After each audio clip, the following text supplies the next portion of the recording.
तो चलिए दोस्तों, आज बात करते हैं देवानंद की। देवानंद एक ऐसे कलाकार थे जिनकी लड़कियों में सबसे ज़्यादा फ़ैन फॉलोइंग थी। देवानंद अपनी फिल्मों के साथ ही जीने के अंदाज के लिए भी जाने जाते थे।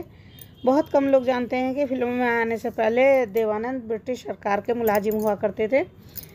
फिल्म स्टार बनने की चाह में अंग्रेज़ों की नौकरी छोड़ी और सिनेमा का स्ट्रगल शुरू कर दिया। अपने दौर की सबसे खूबसूरत हीरोइन सुरैया से उनका अफेयर था। ये प्यार इतना गहरा था कि जब घरवाले इनके रिश्ते के खिलाफ हुए तो सुरैया ने ताउम्र किसी से शादी नहीं की। हालांकि देवानंद ने अपनी हीरोइन कल्पना कार्तिक से शादी कर ली थी, वो भी फिल्म के सेट पर ही। फिर अलगाव भी हो गया था। जीनत अमान से भी देवानंद का नाम जुड़ा था। इतनी खूबसूरत अभिनेत्रियां उनकी ज़िंदगी में आई, लेकिन आप लोगों को जानकर दुख होगा कि देवानंद साहब अकेले ही रह गए।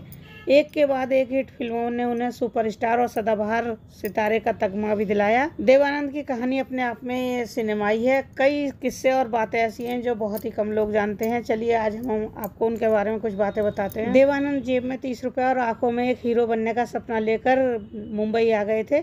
भरी दोपहरी फिल्म स्टूडियो के चक्कर लगाने में बीत जाया करते थे। उनके समय गुजर रहा था, लेकिन काम मिलने की उम्मीद कोई दिख नहीं रही थी, जिसकी वजह से देवानंद बहुत ज़्यादा हताश हो गए थे। काम की इसी जद्दोजहद के दौरान उनके 30 रुपये भी ख़त्म हो गए। भूख लगी और जब खाने के लिए जेब में हाथ डाला तो 1 रुपया भी नहीं था।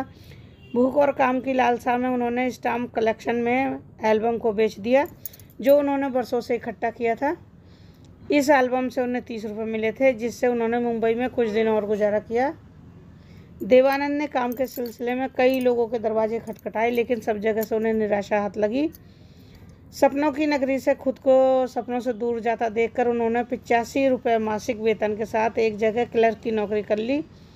कुछ समय बाद वो नौकरी भी छोड़ दी। इसके बाद उन्होंने ब्रिटिश आर्मी के सेंसर ऑफिस में काम किया। वहाँ उनका काम सेना के अधिकारियों के लिखे लेटर्स को पोस्ट करने के पहले पढ़ने का था। ब्रिटिश सरकार अपने अधिकारियों के खतों को भी सेंसर करती थी, ताकि कोई गोपनीय सूचना बाहर ना जा सके। हालांकि ज़्यादातर चिट्ठियाँ वही होती थीं जो सेना के जवान अपनी पत्नी या प्रेमिकाओं को लिखा करते थे। इस काम में उनका मन रम गया था, क्योंकि उन खतों को पढ़ना उन्हें बहुत अच्छा लगता था। सेंसर ऑफिस में काम करते हुए देवानंद को 165 रुपये मिलते थे, जो उनकी ज़रूरतों के हिसाब से कुछ ज़्यादा ही थे, लेकिन धीरे धीरे उनको लगने लगा था कि वो अपने सपनों से पीछे जा रहे हैं। देवानंद बनना तो चाहते थे फिल्म स्टार, लेकिन सरकारी बाबू बनकर रह गए थे।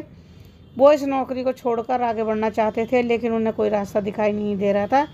इसी उलझन के दौरान उनके हाथ एक ऑफिसर का खत मिला, जिसने देवानंद को आगे बढ़ने का रास्ता दिखाया। उस खत में ऑफिसर ने अपनी पत्नी को लिखा था, काश मैं भी ये नौकरी छोड़ सकता और सीधे तुम्हारे पास आता और तुम्हारी बाहों में होता। इस खत की एक लाइन, काश मैं भी ये नौकरी छोड़ सकता, देवानंद के हौसले बहुत ज़्यादा बुलंद कर दिए और ऊर्जा से भर दिया, और उन्होंने फटाक से ये नौकरी छोड़ दी और निकल पड़े अपने सपनों को पूरा करने। अब आराम की नौकरी छोड़कर एक बार फिर फिल्म स्टार बनने के लिए उन्होंने अपना स्ट्रगल शुरू कर दिया। इसी दौरान लोकल ट्रेन में एक मुसाफिर ने बताया कि प्रभात फिल्म कंपनी अपनी आने वाली फिल्मों के लिए एक सुंदर नौजवान तलाश कर रही है। अगले दिन देवानंद साहब पहुंच गए फिल्म कंपनी प्रभात में, जहां उनकी मुलाकात कंपनी के मालिक बाबू राव पाई से हुई। बाबू राव पाई उनकी बातों और उनके बेबाक जवाब से बहुत प्रभावित हुए और कहा कि कल आकर पीएल संतोषी से मिल लेना। फिर अगले दिन उनकी मुलाकात पीएल संतोषी से हुई। उन्होंने अपनी बातों और पर्सनालिटी से उन्हें इम्प्रेस कर दिया।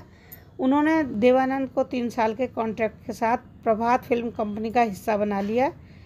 इस बैनर तले बनने वाली पहली फिल्म थी हम एक हैं।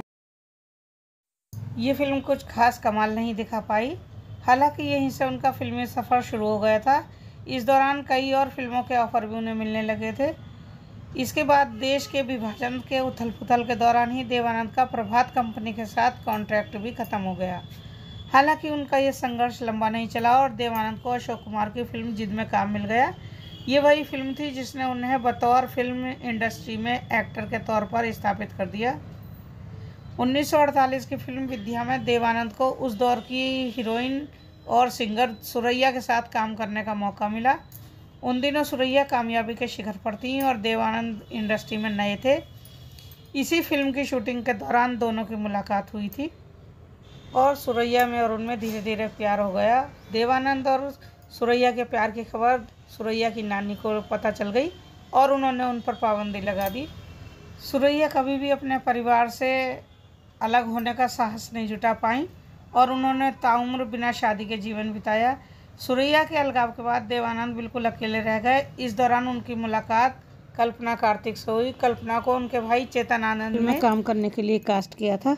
फिल्म सेट के अलावा भी देवानंद और कल्पना कार्तिक मिलने लगे। दोनों एक दूसरे का साथ देने लगे और उन दोनों को एक दूसरे का साथ बहुत अच्छा लग रहा था।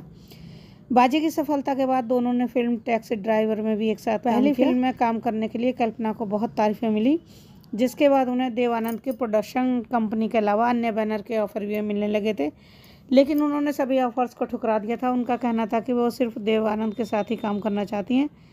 देवानंद को कल्पना का ये अंदाज बहुत ज़्यादा पसंद आया और इसके बाद इन दोनों ने शादी कर ली। इनकी शादी भी बड़े मज़ेदार तरीके से हुई। फिल्म के सेट पर ही इन दोनों ने शादी कर ली थी। दोनों 2 बच्चों के माता पिता बने। हालांकि शादी के कुछ सालों बाद ही दोनों का पारिवारिक जीवन कोई खास अच्छा नहीं रहा, जिसके बाद दोनों अलग अलग रहने लगे। फिर कुछ समय बाद इन दोनों में भी अलगाव की खबरें आने लगी। देवानंद हरे रामा हरे कृष्णा में बहन के किरदार के लिए एक हीरोइन की तलाश में थे। कई हीरोइनों को उन्होंने इस रोल के लिए अप्रोच भी किया, लेकिन सभी ने ये कहकर मना कर दिया कि फिल्म में कोई उनकी बहन का रोल नहीं करना चाहता है।